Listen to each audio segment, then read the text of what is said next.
주신 말씀은 이사야서 11장 주보에는 6절까지로 되어 있는데요. 9절입니다. 9절. 11장 1절에서부터 9절까지 말씀을 한 절씩 교독하도록 하겠습니다. 제가 먼저 읽겠습니다. 이새의 줄기에서 한 싹이 나며 그 뿌리에서 한 가지가 나서 결실할 것이요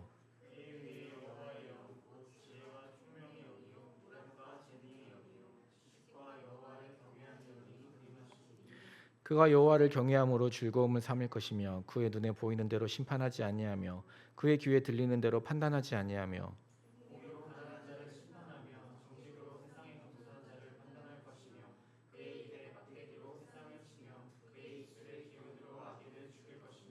공의로 그의 허리띠를 삼으며 성실로 그의 몸에 띠를 삼으리라.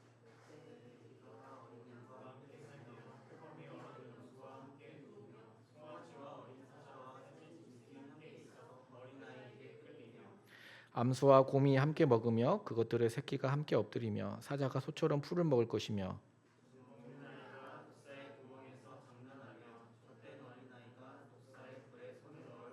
우리 9절 말씀 함께 읽겠습니다. 내 거룩한 산 모든 곳에서 해됨도 없고 상함도 없을 것이니 이는 물이 바다를 덮음같이 여호와를 아는 지식이 세상에 충만할 것임이니라. 아멘. 네, 전에도 제가 한번 소개해드린 적이 있습니다. 제가 정말 재미있게 본 에세이 중에 하나입니다. 백세희 작가의 죽고 싶지만 떡볶이는 먹고 싶어라는 책입니다. 작가는 기분 부전 장애라는 질병을 앓고 있습니다. 그러니까 얕은 우울 상태가 지속되는 우울증의 일종이죠. 그 우울증을 앓으면서 의사와 나눈 상담 내용을 기록한 책입니다. 그러니까 저는 책을 읽으면서 한 사람의 내면을 여과 없이 들여다보는 것 같은 그 느낌. 그러니까 마치 그 사람의 깊은 속마음을 이렇게 적어놓은 일기장을 내가 훔쳐보는 것 같은 기분이 들었습니다. 읽으면서 자기 자신에게 이렇게까지 솔직할 수 있다고 할 정도로 솔직하게 썼어요. 그래서 인기가 많았던 것 같습니다. 아쉽지만 작년에 향년 35세의 나이로 스스로 목숨을 끊었습니다. 그녀는 자신의 장기를 다 기증을 해서 5명의 생명을 살리고 세상을 떠났습니다.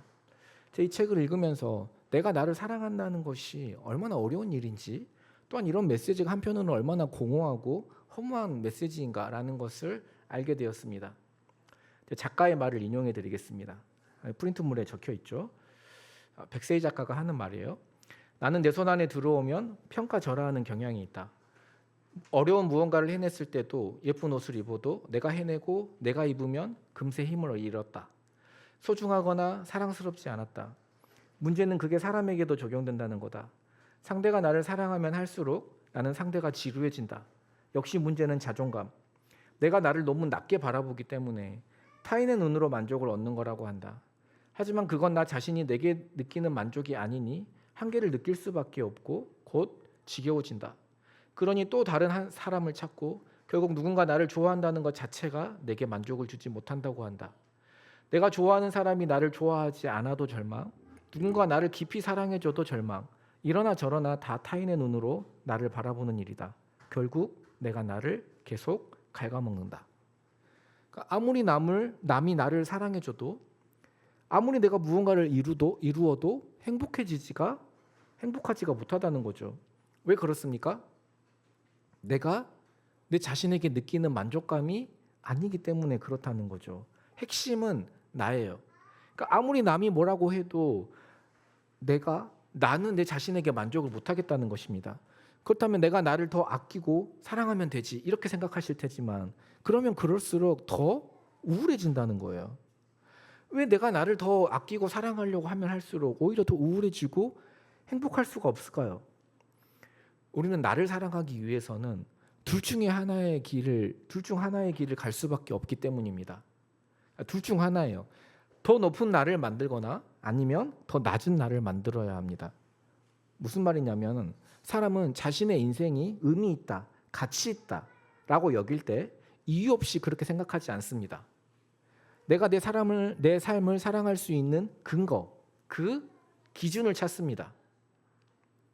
그 기준에 맞춰서 내 삶을 스스로 평가하는 거죠. 그러니까 여기에서 우리는 자기 자신에 대한 기준이 굉장히 높은 사람과 기준이 낮은 사람을 보게 됩니다. 먼저 기준이 높은 사람의 이야기예요. 마돈나가 1992년에 이때 당시에는 뭐 문화의 아이콘이라고 불렸죠. 부구지와의 그 인터뷰에서 했던 발언입니다. 읽어드리겠습니다. 나의 모든 삶을 이끄는 원동력은 열등감, 불안함에 대한 공포입니다.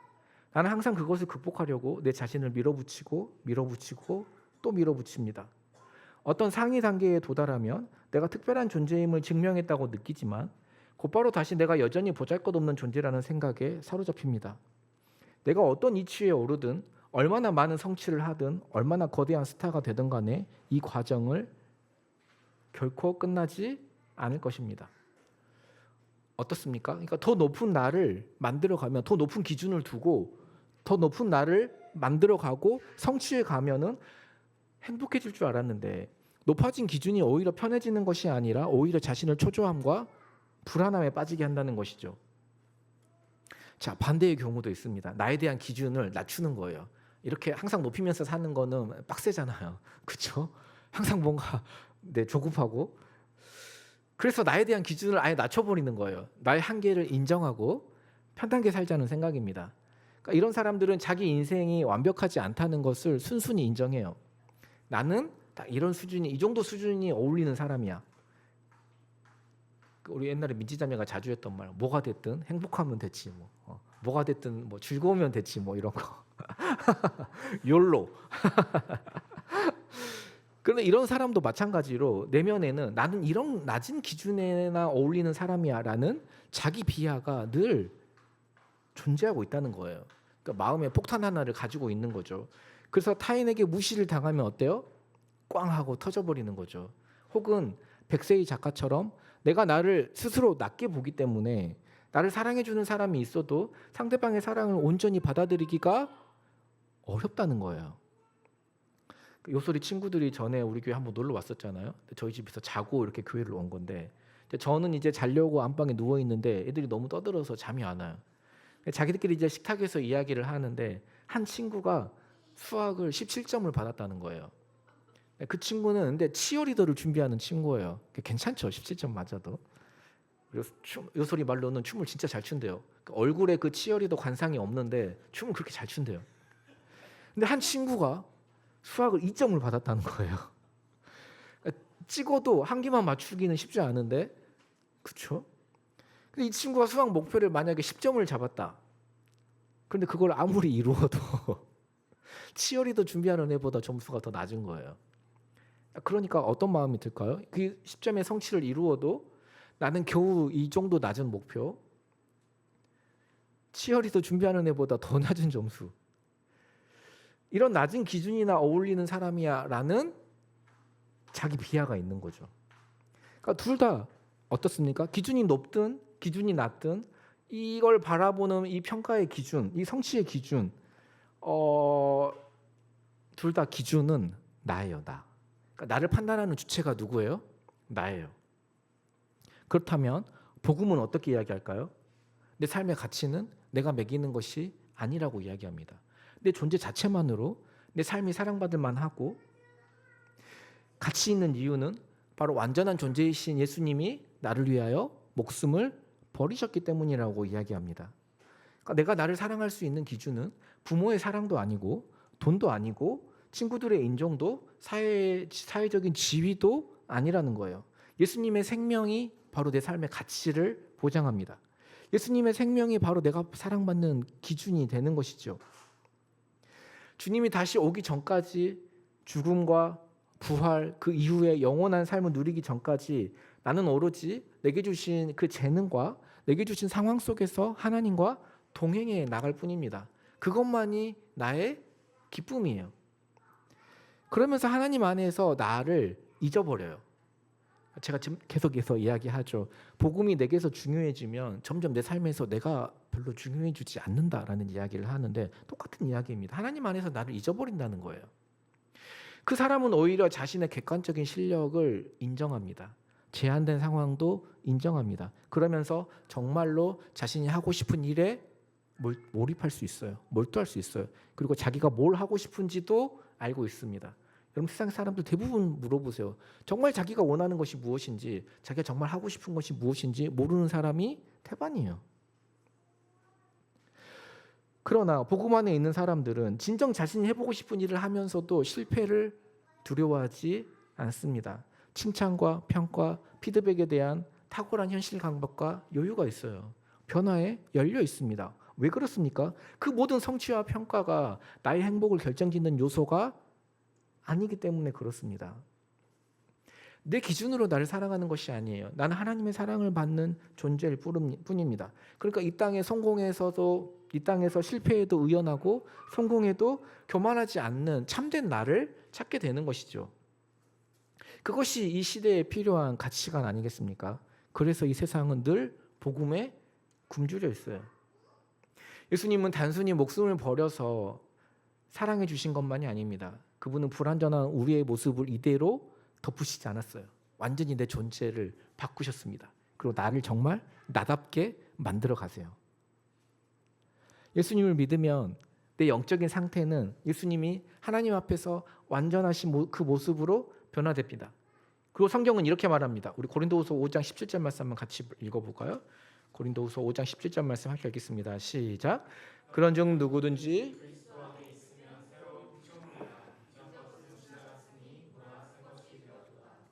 우리를 적당히 거쳐 쓰시는 것이 아니라 어떻게 하세요? 예수님으로 인해서 우리가 예수와 함께 죽고 예수와 함께 사는 존재로 완전히 새로운 피조물로 우리를 정말 나답게 만들어 가십니다.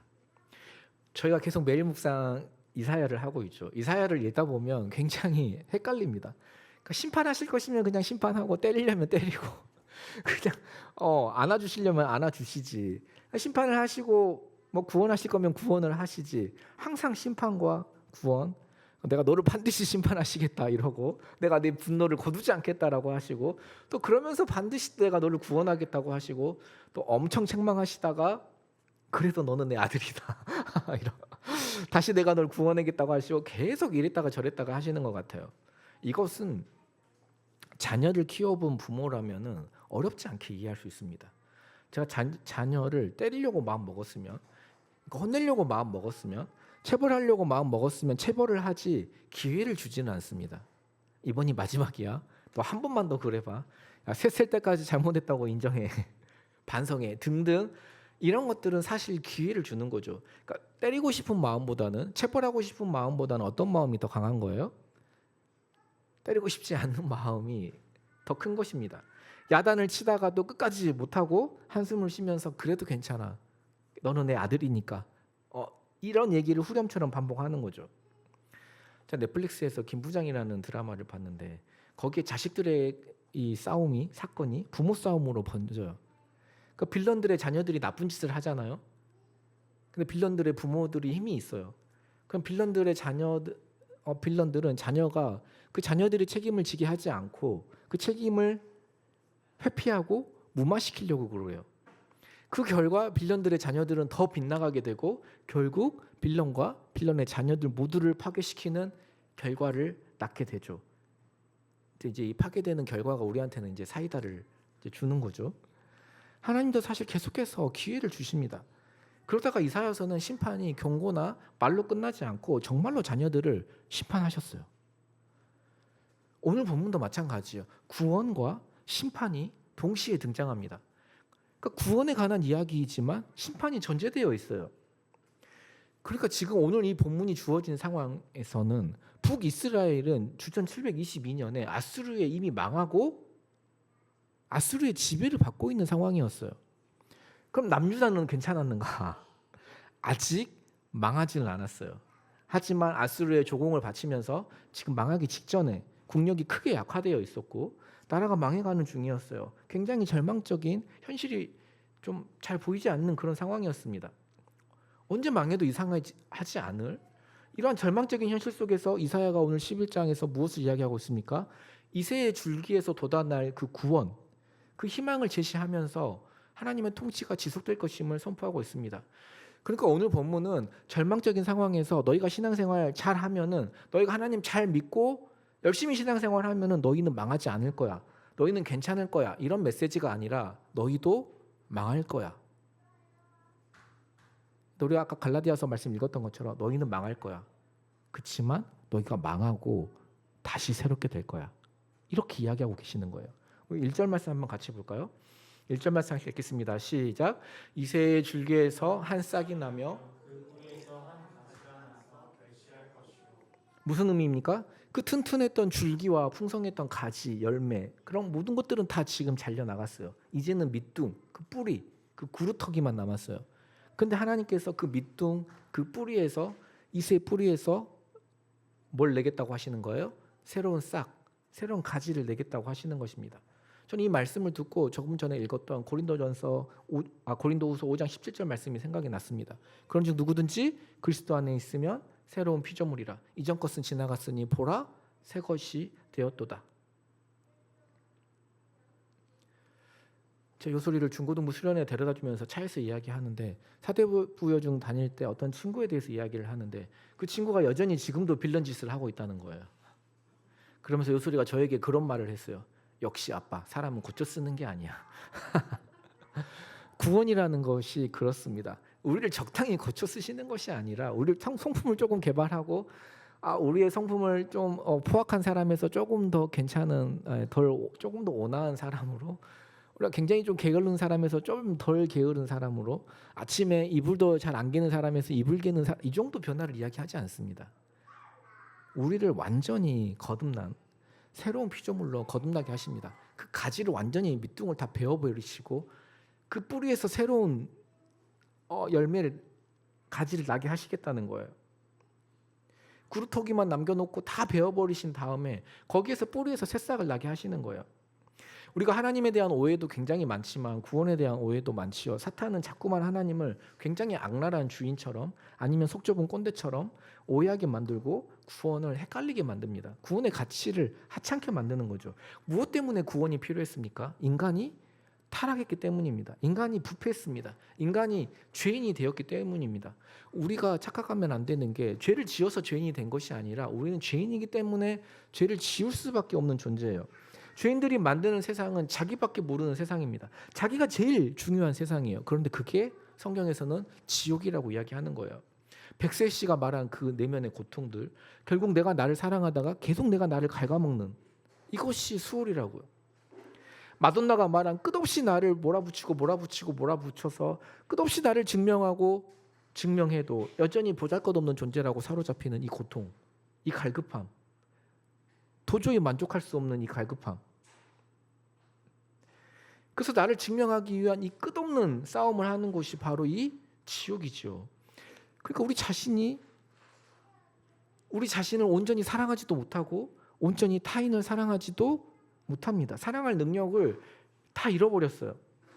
그래서 구원이란 스스로 만들어 놓은 그 지옥에서 그 사람을 건져내서 그 사람들로 천국을 만드는 일입니다. 그래서 우리의 삶이 정체성과 가치관이 변하고 성품이 변하는 거죠. 그렇다면 왜 구원을 제시하시면서 다윗의 줄기가 아니라 이새의 줄기라고 표현을 하고 있을까요? 이것은 제가 매일 묵상하면서 이 해당 부분을 설명하면서 세 가지로 말씀을 드렸는데요. 들어보시면 좋을 것 같습니다. 간략히만 설명하면은 다윗 왕조는 이제 망했어요. 그래서 새롭게 다시 다윗의 원뿌리, 그러니까 다윗의 아버지 이새의 줄기에서부터 새싹이 난다는 거예요. 그리고 다윗 하면 어떻습니까? 굉장히 큰 절대적인 왕권을 갖춘 사람이었죠. 이스라엘이 가장 부흥했던, 영토적으로도 군사적으로도 나라가 또 쪼개지기 전이었으니까 가장 강력했던 왕이었습니다. 그러니까 다윗의 뿌리로 온다고 하면 우리는 예수님도 마치 그처럼 굉장히 강력한 왕권을 가지고 화려한 백마를 타고 군마를 타고 오는 강력한 메시아를 원하고 기대하지만 이스라엘 사람들이 실제 그런 메시아를 기대했죠. 근데 실제로 이새는 어떤 사람입니까? 목동이었고 평범한 가장이었습니다. 그러니까 예수님이 오실 때 다윗처럼 왕위와 그런 권력과 힘을 가지고 그런 모습으로 오시지 않았다는 거예요. 초라한 나귀 새끼 타고 목수의 아들로 우리에게 오셨습니다. 강력한 힘을 가지고 오신 게 아니라 오직 사랑밖에 없는 그런 메시아로 우리에게 오셨어요. 2절에서부터 5절은 이새의 뿌리에서 나온 새로운 통치자가 어떤 분인가 하는 것을 묘사합니다. 백성에게 귀 기울이는 지혜와 총명, 모략과 재능, 용기, 지식, 여호와를 경외하는 영이 임하는 이상적인 왕으로 통치하게 하십니다. 이 본문과 신약의 예수님을 비교해 보면 어떻습니까? 약속 그대로 이루어졌다는 것을 볼 수 있어요. 예수님은 다윗의 후손으로 우리에게 오셨고 주로 어떤 사람들과 어울리셨어요?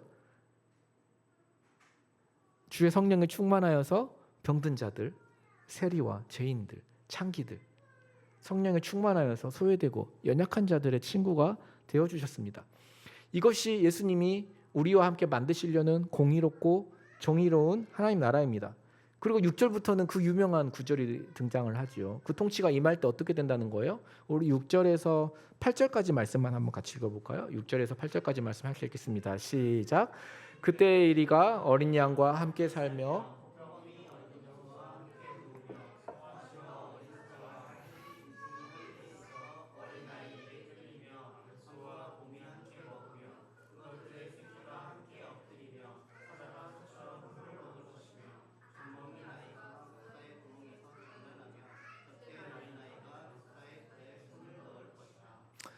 네, 평화의 나라이죠.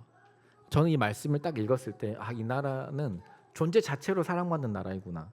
이게 천국이구나. 이런 마음이 들었습니다. 그러니까 원래의 창조 질서가 회복되는 것이죠. 이리가 어린 양과 표범이 어린 염소와 또 젖먹는 아이가 독사의 굴에 손을 놓고 장난하면서 놀아요. 그러니까 성경에서 어린 아이나 특히 젖먹는 아이는 가장 연약한 존재를 의미하죠. 그러니까 하나님께서는 일이나 표범, 독사, 사자 이런 것들을 다 없애버리지 않으셨어요. 그 존재는 그 존재대로, 약한 존재는 약한 존재대로, 강한 자와 약한 자가 있는 그대로를 서로를 인정하며 장난을 치며 어울리며 사랑하며 살게 하십니다. 저는 서론에 이야기했던 그 백세희 작가의 사망 소식을 듣고 마음이 좀 힘들었어요. 제가 좋아했던 작가이고 응원했던 작가였기 때문입니다. 책도 굉장히 많이 팔렸고 사람들에게 많이 응원을 받았어요. 많은 사랑을 받았죠. 그래서 저는 이제 병도 충분히 고침을 받고 막 중증 우울증이 아니었으니까 활발하게 활동하기를 바랐는데 갑자기 제가 뉴스에서 그 비보를 듣게 된 거죠. 죽고 싶지만 떡볶이는 먹고 싶어라는 그 책의 마지막 부분을 제가 읽어드리겠습니다. 저는 여기에 모든 현대인들의 그 갈망이 다 표현되어 있다고 생각합니다. 제가 읽어드리겠습니다. 내가 바라는 거, 난 사랑하고 사랑받고 싶다. 의심 없이 편안하게 그뿐이다. 방법을 모르기에 괴로울 뿐이다. 마지막 진료 기록을 마무리하고 맺은 말을 쓰지 못한 채 한참을 헤맸다. 결국 이 책은 질문도 답도 아닌 바람으로 끝난다. 나는 사랑하고 사랑받고 싶다. 나를 아프게 하지 않는 방법을 찾고 싶다. 그러니까 이 작가가 이 책에 이제 글을 맺은 말을 하면서 한참을 헤맸다는 거예요. 내가 진짜 이 책에서 하고 싶은 이야기가 뭘까? 내가 이 치료를 받으면서 진짜 내가 원하고 내가 진짜 바라는 것이 뭘까? 지금까지 이 많은 이야기들 내 속살을 내 치부를 다 까발리듯이 이야기하고 있는 이유가 뭘까? 내가 이렇게 고통받는 이유가 무엇이며 내가 여기서 구원받는 방법이 뭘까? 백세희 작가는 이건 답도 아니고 질문도 아니고 나의 바람으로 끝나겠다는 거예요. 내가 정말 바라는 것은 뭐예요? 의심 없이 사랑하고 사랑받고 싶다는 거예요. 의심 없이 편안하게 그뿐이다. 그러니까 처음에는 내가 나를 사랑하고 싶다라고 이야기를 했는데 사실은 사랑하고 사랑받고 싶다는 이야기를 하고 싶었던 것이죠. 특별히 진로와 커리어를 쌓아나가고 계신 분들께 말씀드리고 싶어요. 예전에는 이제 사회가 제 나이 되면 어느 정도 안정되고 그랬지만 지금은 제 나이 돼도 안정이라는 게 없어요. 그렇죠? 회사라는 게 지금 사회라는 게 너무 빨리빨리 변하기 때문에 지금 나를 가장 불행하게 만드는 게 뭘까요? 내 스스로를 향한 내 생각이 나를 가장 불행하게 만들고 나를 가장 비참하게 만들어요. 이 진로를 선택하면 나는 가치 있는 인생인 걸까? 내가 사랑받을 수 있을까? 사람들에게 인정받을 수 있을까? 내가 이만큼의 돈을 벌고 안정적인 삶을 살면 나는 내 마음에 평안이 찾아올까? 내 인생의 모든 선택을 내 인생의 가치, 내 인생의 정체성과 연결시켰습니다. 나와 모든 것이 연결되어 있는 거예요. 이처럼 직업의 수준, 사회적 수준, 연봉 수준이 바로 나의 가치와 연결되어 있다 보니 삶의 기쁨을 다 빼앗기는 거죠. 아까 제가 높은 기준과 낮은 기준 이야기했잖아요. 하지만 예수 그리스도를 나의 구원자로 받아들이고 믿는 사람은 달라요. 내 존재의 유일한 정체성은 십자가에서 몸을 던져 나를 사랑하신 예수님과의 관계에서 오는 것입니다. 그 어떤 평가나 성취도 내 삶의 가치와 연결되어 있지는 않아요. 나는 이미 영원히 사랑받고 온전히 거듭난 존재일 뿐이죠. 그리고 이러한 가치는 기독교에만 있는 거예요. 여러분, 그 안락사 문제가 기독교에서 왜 그렇게 반대하시는지 이해가 되시나요? 이 세상의 가치와 관점으로 봤을 때는 그런 식물인간, 그 의료비만 엄청 잡아먹고 가족들에게 고통만 주는 그런 인간으로서 사실 생명이 끝났다고 봐야 돼요. 그런데 우리 기독교는 인간 자체를 어떻게 보는 거예요? 인간 그 존재 자체로 의미가 있다라고 보는 거죠. 예전 세상에서는요, 장애가 태어난 아이들은 거의 죽었어요. 그러니까 스스로 죽임을 당한 게 아니라 부모가 거의 그렇게 만들었어요. 이거는 엄연한 역사적인 사실입니다. 이 아이에게 고통을 차라리 덜 주기 위해서. 그러나 기독교는 어떻습니까? 이 자녀도 내게 주신 사랑받는 자녀예요. 포기할 수 없어요. 나를 사랑하는 기준이 내가 아니에요.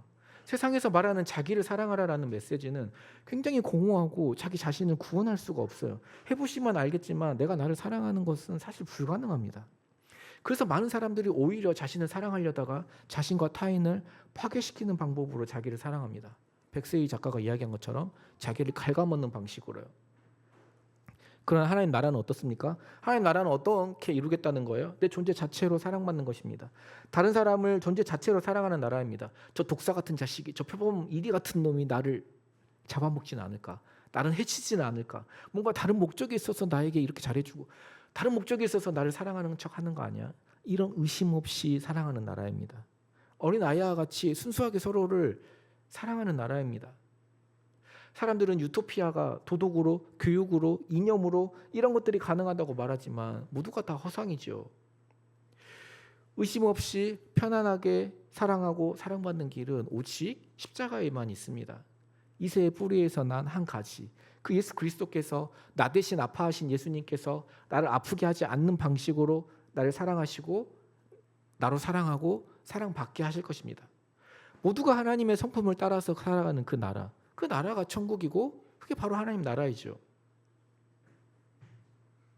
제가 매일 묵상 이사야서를 묵상하면서 이사야서를 한 문장으로 하면, 그러니까 한 단어로 요약한다고 한다면은 핵심 주제가 뭐냐? 하나님 나라라고 말씀을 드렸습니다. 그래서 이사야서를 읽어보면 이런 하나님 나라에 대한 이상, 그 하나님 나라에 대한 모습들이 자주 나와요. 이런 평화의 나라, 샬롬이 임하는 나라.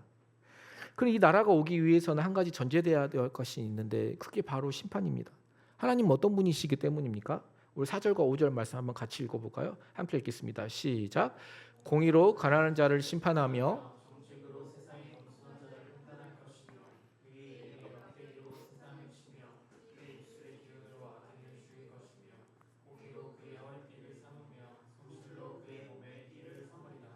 우리 영진 형제가 오늘 하나님의 공의 그 찬양을 이렇게 선곡을 했는데 아마 이사야서를 묵상하고 그런 선곡이 나오지 않았을까 그런 생각이 듭니다.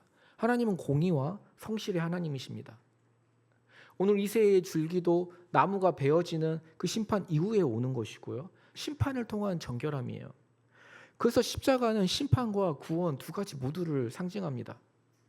하나님은 공의로우시고 성실하신 분이기 때문에 반드시 죄를 처벌하셔야만 해요.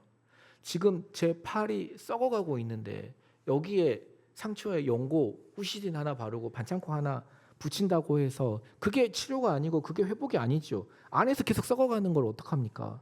결국에는 모든 몸이 다 썩게 되는 것이죠. 그 아프더라도 그 상처를 도려내고 새살이 돋도록 수술을 해야 합니다. 그래야 다른 부위까지 썩는 것을 막을 수 있습니다.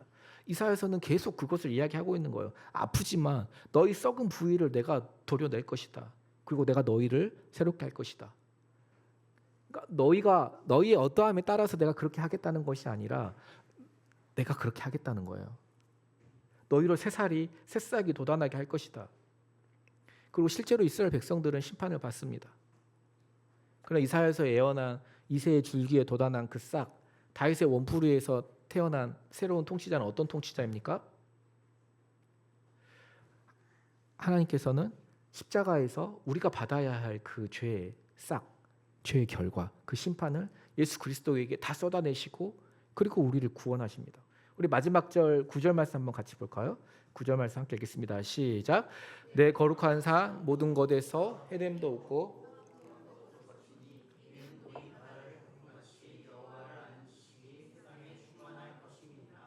아멘. 네, 우리는 먼저 여호와를 알게 된 자들이에요. 하나님께서 우리에게 베풀어 주신 구원의 은혜를 아는 사람들입니다. 그날이 오면 이 세상 모든 피조물들이 다 여호와를 알게 될 것입니다. 세상은 우리가 어떤 존재인지, 어떻게 살아야 하는지, 무엇이 가치 있는 것인지, 내가 왜 고통받는지, 내가 왜 사랑하는 것이 이렇게 어렵고, 사람은 왜 죽고, 죽으면 또 어떻게 되고, 아무것도 이야기해 주지 않아요. 오직 스스로의 힘으로 사랑하고 사랑받고 구원받아야 합니다. 사랑받으려면 되게 노력해야 돼요.